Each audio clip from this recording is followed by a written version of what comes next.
Assalamualaikum warahmatullahi wabarakatuh. Alhamdulillah,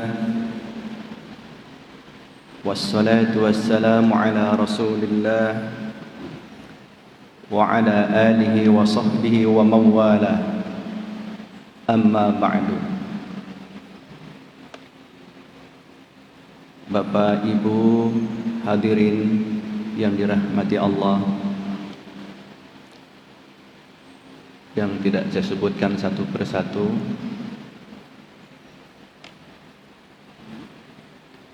Allah Subhanahu wa Ta'ala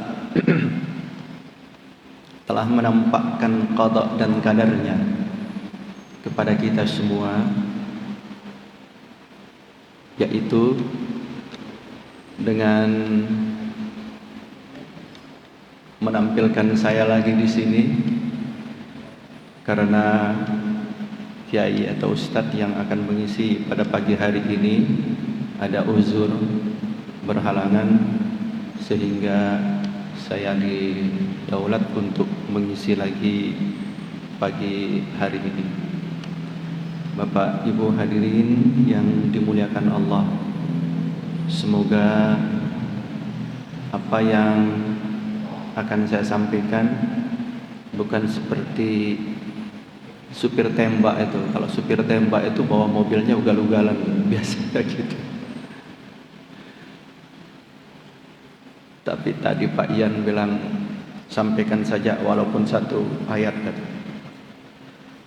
Baiklah hadirin yang dirahmati Allah, pertama kali mari kita panjatkan puji dan syukur kehadirat Allah Subhanahu wa Ta'ala atas segala rahmat dan karunia yang dianugerahkan oleh Allah kepada kita semua. Allah menjanjikan kepada siapapun yang selalu mensyukuri nikmat anugerah yang diberikan oleh Allah itu, dengan keutamaan-keutamaan. Di antara keutamaan itu, Allah berjanji dengan menyatakan bahwa la in syakartum la azidannakum wa la in kafartum inna azabi lasyadid. Jika kamu bersyukur terhadap nikmat yang aku anugerahkan, maka aku berjanji, firman Allah, akan menambahkan lagi nikmat-nikmat yang lain yang selama ini kamu nikmati. Namun jika tidak, maka tunggu ya. Azab Allah itu lasyadid, sangat pedih. Hadirin yang dirahmati Allah, karena kita tahu bahwa Allah juga sudah menyatakan apapun yang akan kita pakai sebagai wazan atau timbangan atau ukuran untuk mengetahui seberapa banyak nikmat yang dianugerahkan oleh Allah kepada kita, Allah menyatakan tidak akan bisa untuk ditimbang, ditakar dan dihitung. Wa in ta'uddu ni'matallahi la tuhsuha, firman Allah. Jika kamu ingin menghitung nikmat Allah yang diberikan oleh Allah itu, la tuhsuha, tidak akan mungkin dapat dihitung, walaupun mempergunakan kalkulator yang sangat canggih atau paling canggih sekalipun. Karena itulah, maka orang yang syukur itu di samping di dunia akan mendapatkan tambahan nikmat yang lain, Allah menjanjikan surga kelak ketika dia menghadap Allah Subhanahu wa Ta'ala. Sehubungan dengan itu, salah satu dari motivasi saya juga itu adalah karena kesyukuran kita itu untuk membagi apa yang mungkin saya telah membacanya, tetapi jamaah belum sempat untuk membacanya. Baiklah, pada pagi hari ini saya ingin untuk membuka tafsir surat Al-Quran yang paling pendek, yaitu surat Al-Kautsar. Surat Al-Kautsar oleh para ulama ahli tafsir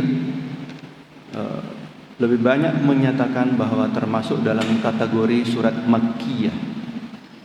Surat Makkiyah itu ulama tafsir memberikan definisi ma qabla hijratin nazal. Makkiyatu ma qabla hijratin nazal wal madani ma ba'daha. Kalau pada saat kita masih ibtidaiyah di SD itu kita memberikan penafsiran definisi surat atau ayat Makkiyah itu ayat yang diturunkan di Makkah. Tetapi ada definisi yang lebih baik, mencakup segala yang diturunkan yang termasuk dalam kategori Makkiyah. Itu yang dijelaskan dalam kitab At-Taisir. Saya membaca dalam kitab Faidul Khabir ala Nahjit Taisir. Itu yang tadi saya baca, yaitu Makkiyuhu ma qabla hijratin nazal wal madani ma ba'daha. Surat atau ayat Makkiyah itu adalah ayat atau surat yang diturunkan sebelum hijrah. Ma qabla hijratin nazal. Surat atau ayat yang diturunkan sebelum hijrah. Surat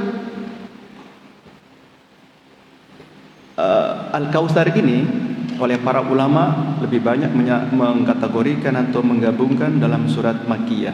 Tetapi ada ulama juga yang memasukkan dalam kategori surat Madaniyah, yaitu surat yang diturunkan setelah hijrah. Hadirin yang dirahmati Allah, surat ini pendek, paling pendek di dalam Al-Quran di antara surat-surat yang lain, hanya 3 ayat. Tetapi surat ini bisa menjadi salah satu di antara dalil bahwa Al-Quran selain surat Al-Bara'ah atau Taubah itu diturunkan atau di dalamnya termasuk dalam kategori Bismillah itu sebagai ayatnya. Ini alasan yang disampaikan oleh Syafi'iyah yang masih saya baca dalam kitab Faidul Khabir ala Nahjit Taisir. Itu berdasarkan riwayat hadis Rasulullah SAW yang menyatakan ketika para sahabat itu duduk seperti ini sedang mengadakan majelis pengajian, ya, tiba-tiba Rasulullah itu igtafa'an syadida, mengantuk, sangat mengantuk. Farafa'a ra'sahu, kemudian setelah itu Rasulullah mengangkat kepala beliau, fatabassama.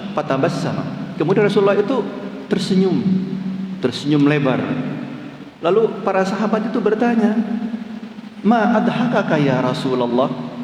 Apa yang menyebabkan Anda tersenyum ya Rasulullah? Rasulullah kemudian menjawab, "Unzila alayya anifan bismillahirrahmanirrahim. Inna a'tainakal kautsar.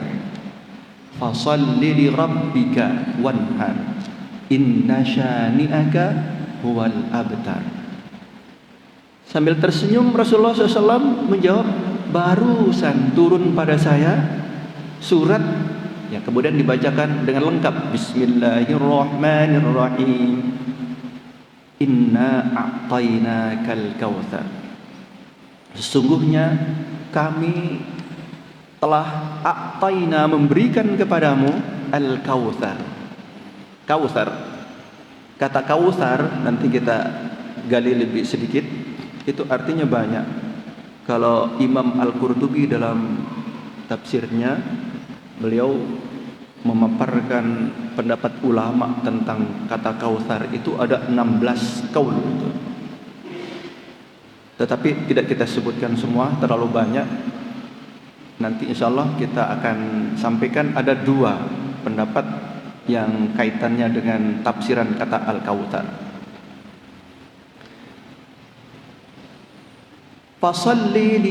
Fasalli, kemudian karena engkau sudah kami berikan, karena kalian sudah kami berikan Al-Kautsar itu, fasalli, maka sholatlah, laksanakan sholat, tanda bahwa kamu itu bersyukur dengan apa yang Kautsar berikan oleh Allah Subhanahu wa taala kepada kalian.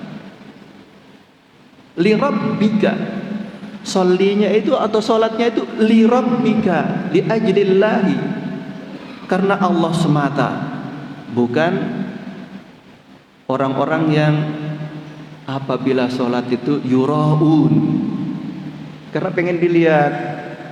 Banyak kadang-kadang ini terutama rekan-rekan yang muda, karena saya juga pernah merasakan, kalau ada yang diingin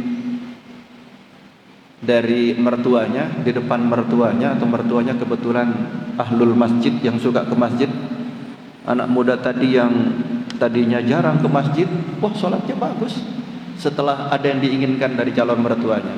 Ya seperti itulah. Jadi sebenarnya sholat itu dituntun, diinginkan dalam surat Al-Kautsar ini li rabbika. Sholat itu semata-mata li rabbika, untuk Tuhanmu. Wanhar. Yang kedua,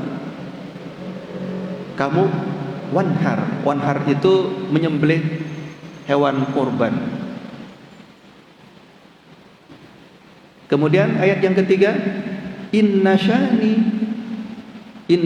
aka, orang-orang yang mencelamu atau menghujatmu, orang yang mengkutukmu, mengatakan kau itu terputus, tak dapat keturunan lagi, tidak dapat berkah lagi, huwal abtar, sesungguhnya dialah yang terputus, terkutuk dan abtar itu.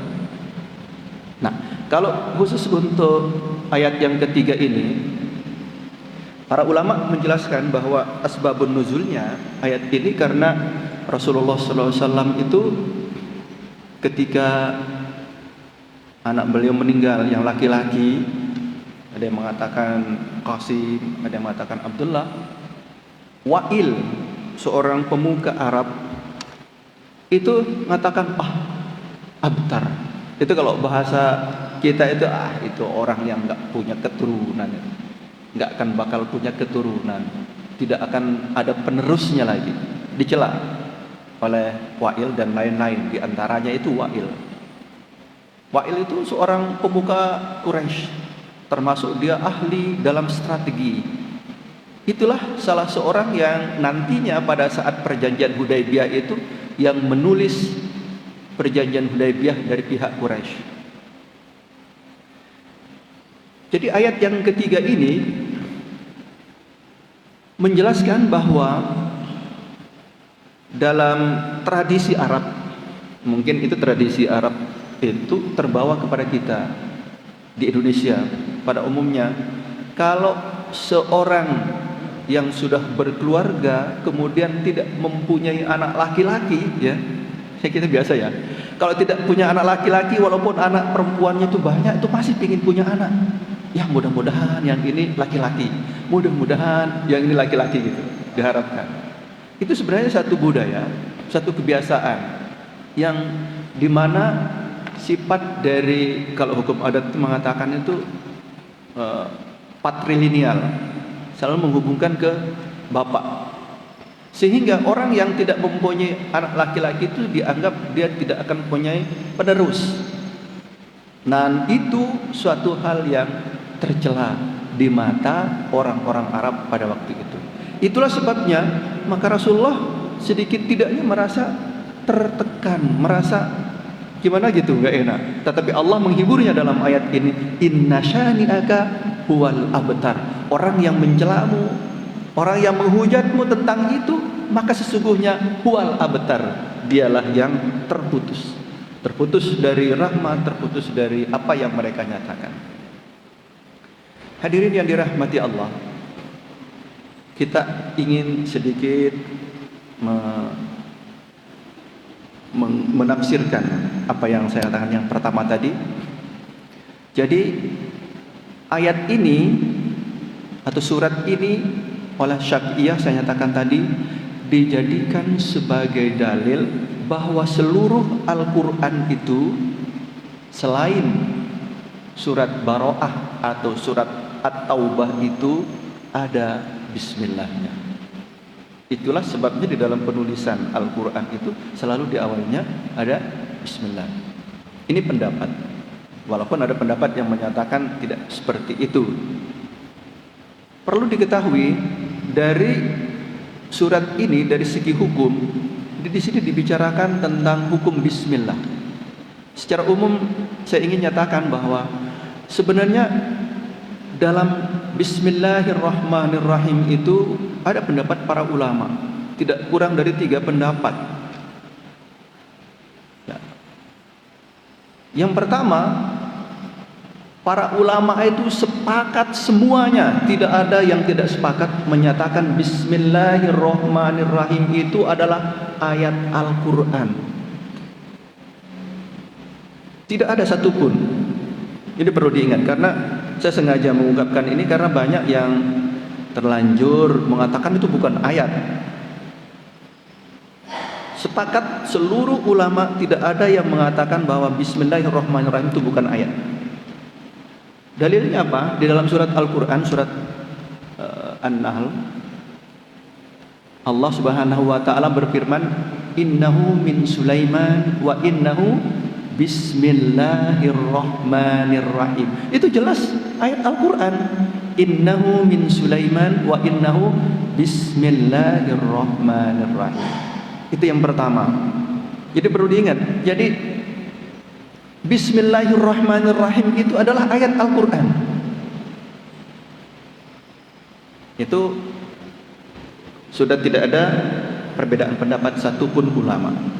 Yang kedua, ulama itu sepakat bahwa bismillah itu bukan merupakan ayat dalam surat Baro'ah atau dalam surat Taubah. Sehingga dalam penulisan yang kita pakai itu, Al-Quran yang kita pakai itu tidak ada tulisan bismillahirrahmanirrahim. Ya, sepakat ulama menyatakan di situ bukan ayat Al-Quran. Yang ketiga, khusus dalam surat Fatihah. Khusus dalam surat Fatihah, disinilah banyak pendapat para ulama tentang apakah bismillahirrahmanirrahim itu ayat dari surat Fatihah atau bukan. Syafi'iyah seperti yang tadi sudah saya sebutkan, Imam Syafi'i dan pengikutnya yang dinamakan Syafi'iyah. Sini Syafi'iyah itu artinya pengikut Imam Syafi'i, termasuk kami yang belajar di pondok pakai mazhab Syafi'i, menyatakan bahwa bismillah itu merupakan bagian yang integral, yang tidak terpisahkan dari surat Fatihah. Fatihah yang terdiri dari 7 ayat itu. Itulah sebabnya di akhir ayat itu dibaca menjadi 1 ayat. Kalau bismillah dimasukkan, bismillahirrahmanirrahim, itu 1 ayat pertama. Alhamdulillahi rabbil alamin, ayat kedua. Ar-Rahmanir-Rahim, 3. Maliki yaumiddin, 4. Di akhir itu nanti disambung, itu di situ ada 2 tertulis ya. Ya. Shiratal ladzina an'amta 'alaihim ghairil maghdubi 'alaihim waladdallin. Itulah sebabnya Imam Hafiz itu membaca itu Shiratal ladzina an'amta 'alaihim ghairil maghdubi 'alaihim waladdallin. Itu 1 ayat, tidak terputus. Ghairil maghdub, tidak mulai dari situ ya. Shiratal ladzina an'amta 'alaihim. Itu kalau Imam Hafiz tidak membaca wakaf di situ, tapi harus dilanjutkan. Shiratal ladzina an'amta 'alaihim ghairil maghdubi 'alaihim waladdallin. Ini 1 ayat. Ini Syafi'iyah yang dalam mazhab qira'us sab'ah, qiraat yang 7 itu di situ Imam Hafiz menyambungnya menjadi satu ayat, sehingga genaplah surat ayat-ayat dalam surat Fatihah itu menjadi 7 ayat. Itu cara membacanya kalau Imam Hafiz.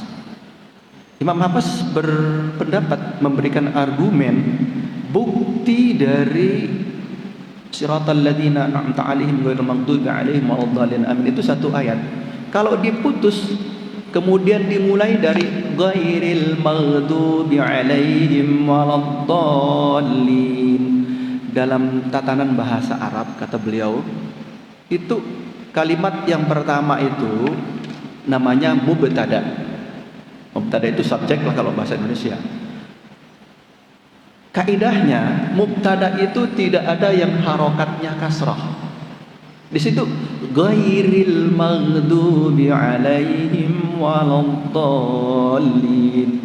Itu kata Imam Hafiz. Sehingga di situ tidak bisa diputus karena dia bukan mubtada. Ini pendapat dari Imam Hafiz.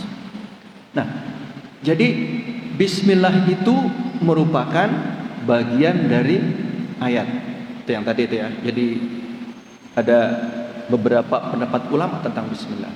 Sedangkan yang kedua dalam Fatihah itu ada yang menyatakan bahwa bismillah itu bukan merupakan ayat dari surat Fatihah. Saya ingin lanjutkan sedikit ini tentang ini. Imam Al-Qurtubi dalam tafsirnya Jami'ul Quran ya, dalam membahas surat Al-Fatihah itu beliau memberikan gambaran yang menurut saya pribadi yang sempat membacanya itu logis. Walaupun Imam Al-Qurtubi itu sendiri mazhabnya mazhab Malik yang dalam membaca bismillah dalam surat Fatihah itu sir. Mazhab Malik itu membaca bismillah dalam surat Fatihah itu sir kalau sholat. Tetapi beliau sendiri memberikan penjelasan lebih baik, walaupun beliau bukan Syafi'iyah, membaca bismillah itu merupakan bagian dari Fatihah. Kenapa? Beliau menjelaskan karena Rasulullah itu menjelaskan dalam hadisnya mengatakan bahwa satu huruf dalam Al-Quran itu ketika membacanya pahalanya itu 10. Wala aqulu alif lam mim harfan, sabda Rasulullah. Aku tidak mengatakan bahwa alif lam mim itu satu huruf. Walakin katanya akan tetapi alif harfan, lam harfan, mim harfan. Alif itu satu huruf, lam satu huruf, mim satu huruf. Artinya membaca alif lam mim secara matematik itu kita sudah mendapatkan 30 kebaikan, 30 pahala. Nah, kalau membaca bismillahirrahmanirrahim sebagai rangkaian dari Fatihah itu ayat pertamanya, maka kita akan mendapatkan pahala dari sekian banyak huruf di dalam bismillahirrahmanirrahim. Itu yang saya katakan, saya logis sekali penjelasan Imam Al-Qurtubi dalam tafsirnya, Tafsirul Quran. Nah itu. Kemudian kita lanjutkan dengan kajian surat Al-Kautsar. Sebenarnya kan menjadi panjang kalau walaupun sedikit pembahasannya tafsir itu, karena banyak sekali pendapat para ulama yang menjelaskan itu. Jadi inna a'tainakal kautsar. Inna itu dalam bahasa Indonesia bisa diartikan sesungguhnya. Tahqiq itu menguatkan, satu penguatan kalimat yang benar-benar akan terjadi. Sesungguhnya, sebenarnya, benar-benar. A'tainaka mempergunakan fi'il mudhari fi'il madi. Fi'il madi itu artinya sudah terjadi, masa lampau. Padahal di situ di belakangnya kata kautsar. Sesungguhnya kami telah memberikan kepada kalian Al-Kautsar. Nah, di sini tadi saya jelaskan ada 16 qaul ulama tentang Kautsar. Tapi kesempatan ini saya ingin sampaikan dua hal saja. Yang pertama, Al-Kautsar dari sudut etimologi, dari sudut bahasa, kata Kautsar itu timbangan dari, kalau orang belajar sorof itu fa'ala, kautsara.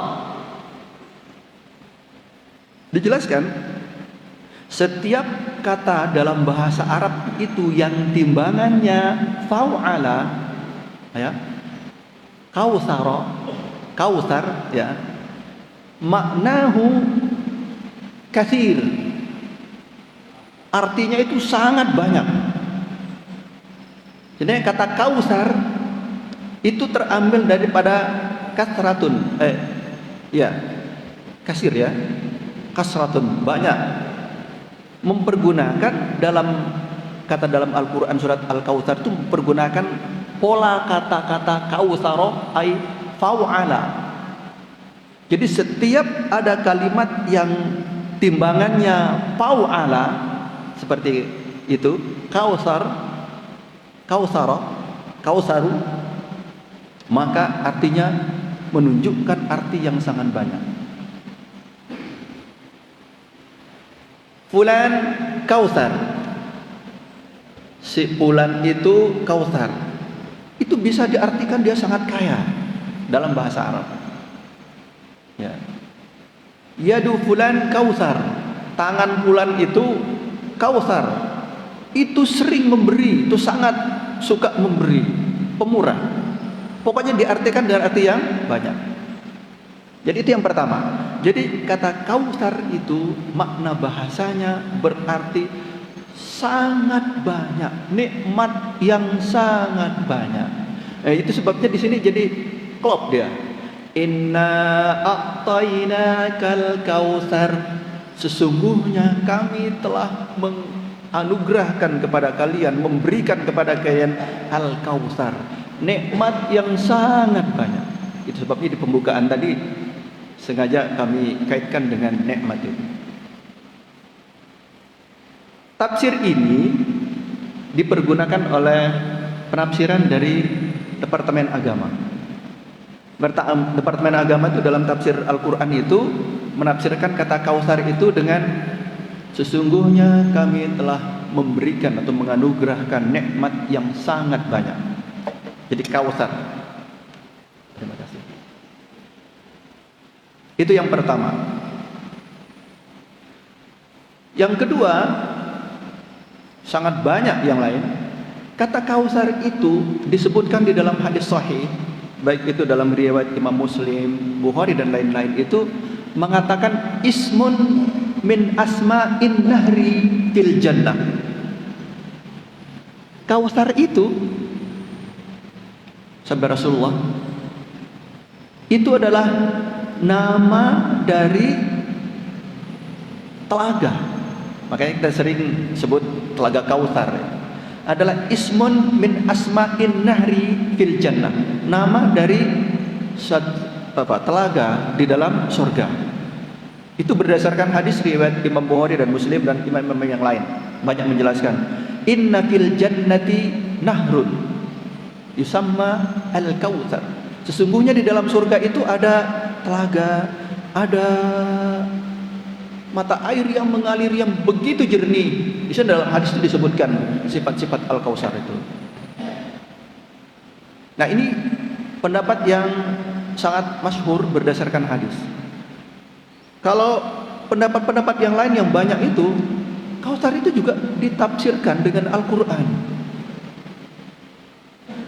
Jadi kalau kita kaitkan dengan pertama, inna a'tainakal kautsar, arti yang kedua tadi, sesungguhnya kami telah menganugerahkan kepada Muhammad al-kautsar, telaga Kautsar. Itu kan kalau di dalam hadis-hadis cerita, hadis-hadis targhib dan tarhib, itu ada hamba Allah yang asi itu lebih banyak perbuatan maksiatnya, perbuatan salahnya, tetapi dia tetap mengucapkan la ilaha illallah di akhir umurnya. itu kan tetap masuk surga. Ya. Nanti terakhir dispuh dulu, di situ baru dia masuk surga, sehingga badannya yang gosong itu kembali bersinar-sinar lagi. Kausar. Kenapa kok mengatakan kausar itu artinya telaga, padahal belum, ya, padahal belum dianugerahkan kepada Rasulullah.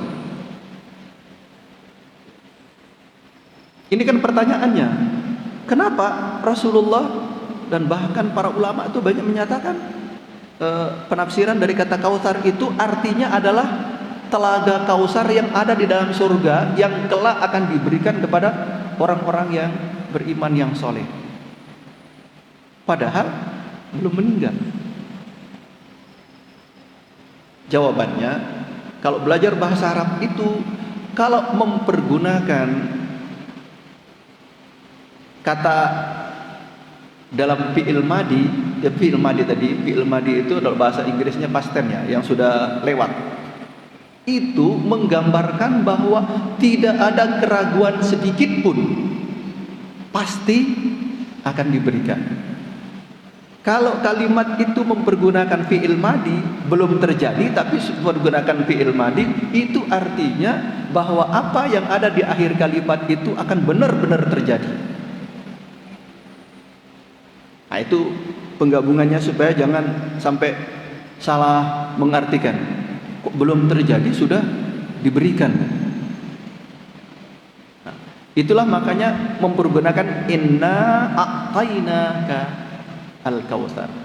Sesungguhnya kami telah memberikan kepadamu al-kautsar. Al-kautsar itu telaga kalau arti yang kedua tadi. Tapi kalau arti yang pertama, sesungguhnya kami telah memberikan kamu nikmat-nikmat yang begitu banyak. Di sini tidak ada semacam gangguan pemikiran kalau orang yang senang mengkritisi itu, karena nikmat itu memang begitu banyak diberikan oleh Allah kepada kita semua. Hadirin yang dirahmati Allah, ayat yang kedua. Jadi ini nanti kita urutkan. Ayat yang kedua ini sebagai balasan dari seolah-olah ini Allah menyatakan, kamu itu kan sudah kami berikan segala macam kebutuhan hidupmu. Nikmat apapun itu sudah kami berikan. Sampai surat Ar-Rahman itu nyebut-nyebut terus. Fabi ayyi ala'i rabbikuma tukadziban. Nikmat apa lagi yang mau diingkari? Tidak ada satupun yang melekat yang kita nikmati dalam diri kita, keluarga kita itu bukan merupakan nikmat dari Allah. Tidak ada satupun, sebut saja apapun. Bahkan kalau orang-orang yang sudah tingkatan kajiannya sufi itu, ya, hal yang terasa menyakitkan bagi kita itu bukan nikmat sebenarnya. Itu sebabnya Rasulullah itu mengajarkan Alhamdulillahi Rabbil Alamin. Kata-kata itu kita ucapkan ketika kita Alhamdulillahi tatimmu bihil hasanat, ya. Kalau kita mendapatkan satu kebaikan itu mengucapkan Alhamdulillah atau Alhamdulillahi Rabbil Alamin. Tetapi ketika kita mendapatkan satu yang tidak mengenakan, ya, itu juga diajarkan kita mengucapkan Alhamdulillah, tapi akhirnya ada kata Alhamdulillah ala kulli hal. Kenapa? Karena hakikatnya, kalau tadi para ulama yang sudah membicarakan atau membahas sufi, tidak ada apapun yang menimpa kita walaupun itu terlihat menyakitkan atau merupakan bukan nikmat, itu nikmat sesungguhnya. Maka Rasulullah tadi mengajarkan ketika kita bertemu dengan hal yang tidak mengenakan, tetap kita mengucapkan Alhamdulillah. Kok tetap? Tetapi di akhirnya mengatakan Alhamdulillah ala kulli hal. Kalau yang baik itu tatimmus sholihat, cukup dengan mengatakan Alhamdulillah Rabbil Alamin. Ketika kita mendapatkan sesuatu yang tidak enak untuk kita, dianjurkan untuk mengucapkan alhamdulillah ala kulli hal. Itu maknanya tidak ada yang tidak baik bagi kita. Baik. Yang kedua, jadi fasalli, karena kamu itu sudah diberikan seluruh fasilitas hidup, segala macam kebaikan, nikmat yang begitu banyak yang tidak bisa dihitung, maka masa sudah diberikan sesuatu yang begitu banyak yang tidak bisa dihitung, tidak bersyukur. Ini pelajaran bagi kita. Siapapun yang memberikan kita kebaikan itu, kita harus mengucapkan terima kasih. Dengan ucapan terima kasih, dengan perbuatan kita juga kita akan membalas. Al-Quran mengajarkan kepada kita, idza huyyitum bitahiyyatin fahayyu bi ahsana minha aw rudduha. Apabila ada orang yang memberikan satu kebaikan itu, fahayyu bi ahsana minha, berikan yang lebih baik untuk dia itu, paling kurang itu sama. Itu Al-Quran.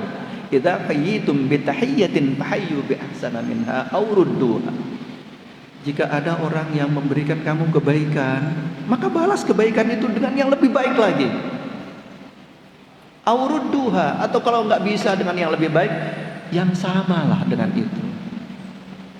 Ini penerapannya dalam surat Al-Kautsar ini, karena Allah sudah memberikan begitu banyak nikmat yang tidak terhitung, maka fasalli, mari sholat. Jangan tinggalkan sholat.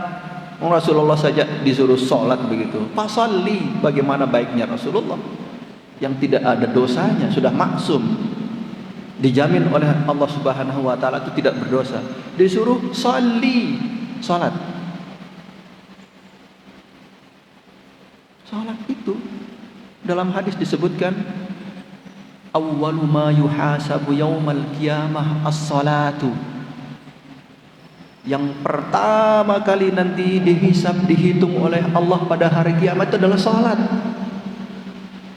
Belum yang lain. Itu menjadi barometer. Iza salahat saluha wa qubila amal. Apabila salatnya baik, maka amal-amal yang lain itu akan terikut dan diterima. Fa iza fasadat, apabila jelek, ruddat, akan dikembalikan. Apabila dia jelek sholatnya, maka akan dikembalikan. Nah, jadi karena Allah sudah memberikan, kita ulang-ulang terus ini, memberikan nikmat yang begitu banyak karena kita gak bisa hitung, maka pertama kali yang kamu harus lakukan itu sholli, jangan tinggalkan sholat. Fasalli, sholat dulu, sholat, jangan sekali-kali tinggalkan sholat. Karena sholat itu barometer dari amal yang lain. Bukankah dalam Al-Quran juga disebutkan, ya, orang-orang yang mendirikan sholat itu tidak akan melakukan hal-hal yang maksiat kalau memang sholatnya benar, yaitu sholat li rabbika, sholat yang li rabbika. Jadi sholat dulu, entah nilainya kapan dulu ya, pokoknya mengerjakan sholat sesuai dengan aturan yang sudah ditetapkan. Shallu kama ra'aitumuni usolli, seperti yang diajarkan oleh Rasulullah. Nah, kalau sudah sholat seperti itu, baru kemudian masuk ke tahap yang kedua, tahap berikutnya itu li rabbika. Sholat itu karena Allah, bukan karena tadi itu ingin dilihat kemudian dikawinkan dengan anaknya, ingin dilihat supaya dia dapat tender yang besar, ingin dilihat oleh atasannya supaya mendapatkan DP3 yang baik. Salat itu li rabbika. Salat itu untuk Allah, karena Allah semata. Bapak Ibu hadirin yang dirahmati Allah, memang ini mudah untuk diucapkan ya. Untuk apa sih sebenarnya kita ingin dilihat-lihat orang? Sebenarnya ya, kalau kita berpikir logis, nggak ada manfaatnya. Kalau sholat itu ingin dilihat orang, sebenarnya nggak ada manfaat. Tapi karena memang syaitan itu diciptakan oleh Allah itu untuk mengganggu kita, untuk menguji tingkat keimanan kita. Itu sebabnya maka sholat kita itu kadang-kadang Maaf ya, kami sendiri itu sering sampai lupa itu rakaatnya berapa itu. Sampai rakaatnya berapa lupa ini. Apa tadi sudah rakaat ketiga atau rakaat keempat? Masya Allah, yang namanya setan itu. Itu sebabnya maka khusyuk dalam sholat itu bukan merupakan rukun. Yang penting ada beberapa tempat yang khusyuk itu. Ketika kita Allahu Akbar itu sudah benar-benar menghadap kepada Allah. Secara fikihnya itu sudah dimaafkan. Beda kalau secara sufinya itu sudah tidak bernilai tadi. Makanya yang penting sholat dulu, jangan tidak sholat. Terlalu katanya kalau enggak sholat, sudah diberikan segala macam nikmat yang diberikan oleh Allah. Satu sebenarnya saja nikmat yang diembargo ya, yang ditutup oleh Allah misalnya. Satu saja misalnya, enggak ada udara, enggak ada cuaca, mampus kita semua ini. Mati kita semua. Enggak ada orang yang tahan untuk tidak bernapas itu dalam 1 menit itu. Mungkin kalau ada itu orang yang sudah super itu, Superman. Coba kita bayangkan itu udara ini saja, kalau Allah stop, tidak ada udara, hampa, maka kita tinggal seperti tercekik. Tunggu saja beberapa detik itu, kita akan tercekik. Coba kita ingat-ingat ini. Allah itu tidak pernah menghitung itu, bayangkan 24 jam kita bernapas. Ketika ada COVID, orang membutuhkan oksigen, berapa harganya 1 tabung coba? Berapa harganya 1 tabung itu oksigen? Tapi begitu lepas dari COVID, lupa lagi bahwa kemarin itu nggak bisa bernapas, kemudian dia oksigen. Setiap harinya Allah itu membebaskan kita untuk menghirup oksigen itu tanpa bayar. Allah hanya menyatakan sholli. Banyak nikmat itu loh yang saya berikan kepada kamu. Sholat. Jangan tinggalkan sholat. Nah baru setelah kita rajin sholatnya, kita tingkatkan nilai sholat kita lagi. Li rabbika, ikhlas karena Allah Subhanahu wa ta'ala, bukan karena sesuatu hal yang kita sebutkan tadi. Ini dalam rangka memperbaiki hubungan dengan Allah Subhanahu wa ta'ala. Fasalli dalam rangka memperbaiki hubungan dengan Allah. Yang kedua, karena kita hidup di dunia ini bukan di alam hampa, tetapi kita bersosialisasi dengan masyarakat kita, dengan tetangga kita, dengan keluarga kita, dengan orang lain. Wanhar. Wanhar itu arti sesungguhnya itu alirkan darah. Dengan darah itu menyembelih hewan korban. Para mufassir ini menafsirkan bahwa kata wanhar ini merupakan perwakilan dari kehidupan sosial kita. Di samping kita sudah memperbaiki hubungan baik li rabbika, ya, sholli li rabbika, hubungan baik dengan Allah, maka wanhar. Buat hubungan baik dengan sesama manusia, dengan tetangga kita. Bapak Ibu, tidak mungkin kita hidup di dunia ini kalau nggak ada orang lain. Tidak mungkin. Walaupun itu Superman sekalipun, tidak mungkin. Orang kaya itu tidak akan namanya kaya kalau nggak ada orang miskin. Nggak mungkin. Kalau kaya semua kita kaya. Nanti di akhir zaman itu nggak ada orang yang miskin, kaya semua. Sampai dalam hadis disebutkan, itu zakat itu dijajakan kemana? Nggak ada yang mau terima karena kaya semua. Maka kalau kaya semua itu nggak ada orang miskin, nggak kaya namanya, karena nggak ada orang miskin. Itu sebabnya harus kita perhatikan.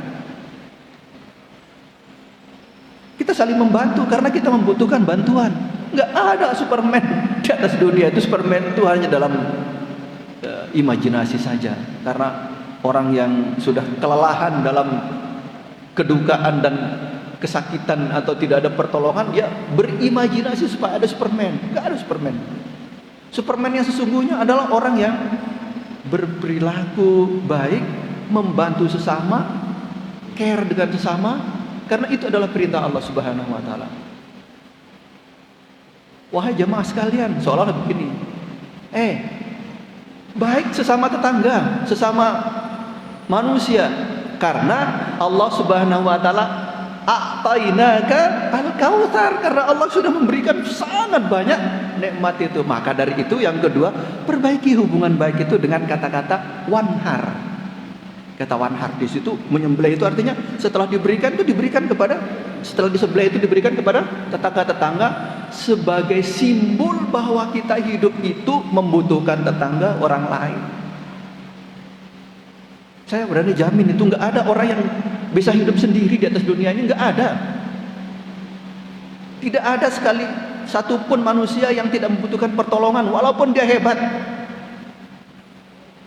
Karena itu maka mari kita berbaik dengan sesama kita. Jangan kita lihat status sosialnya kemudian kita auzubillah ada merasa jijik kemudian dan sebagainya itu. Apalagi tidak mau berbuat baik. Ya. Kemudian ini sudah mau setengah.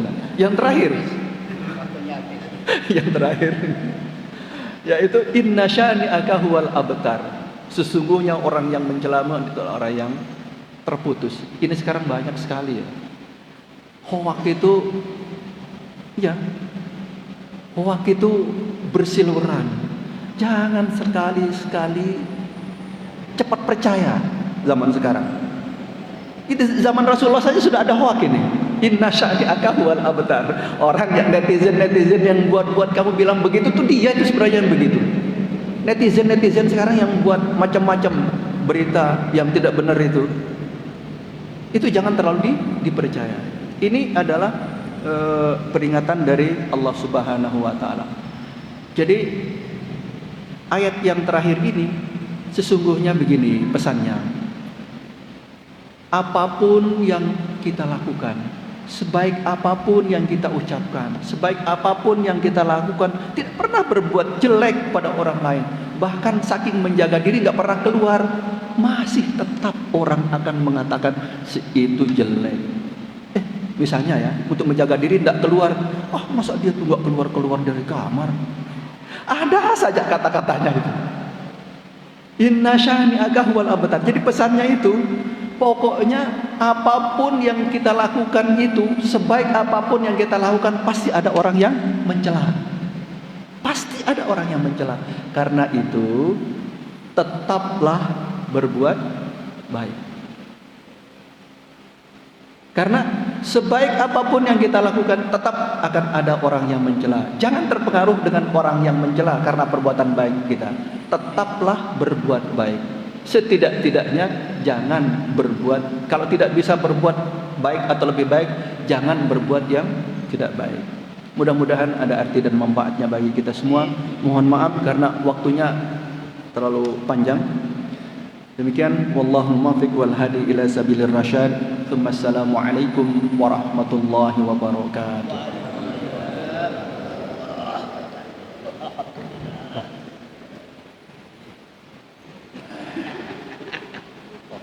Monggo bapak-bapak, silakan ke samping dulu. Para jamaah sekalian, kami persilakan untuk menghadiri sarapan yang ada di sisi utara Serabi. Terima kasih.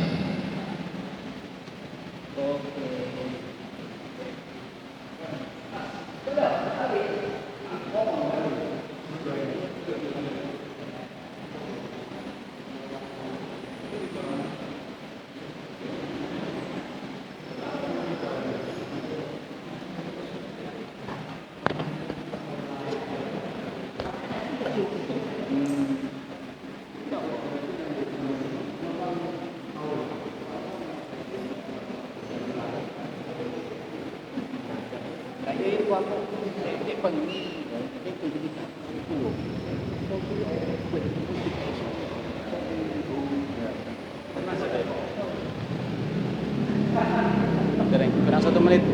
Sampai dulu kurang 1 menit. Niki bau diterima. Tapi bukan surat kemarin.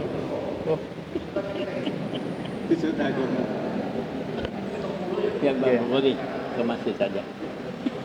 Oke. Oke Bang, kalau sama Bang.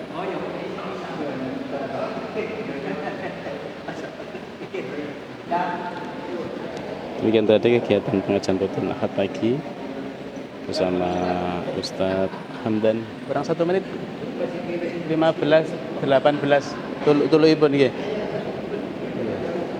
Soalnya untuk kegiatan pagi ini seharusnya diisi oleh beliau Ustadz Haji Ahmad Muzaki, karena beliau belum hadir maka digantikan dadakan dengan Ustadz Hamdan. Terus, assalamualaikum warahmatullahi wabarakatuh.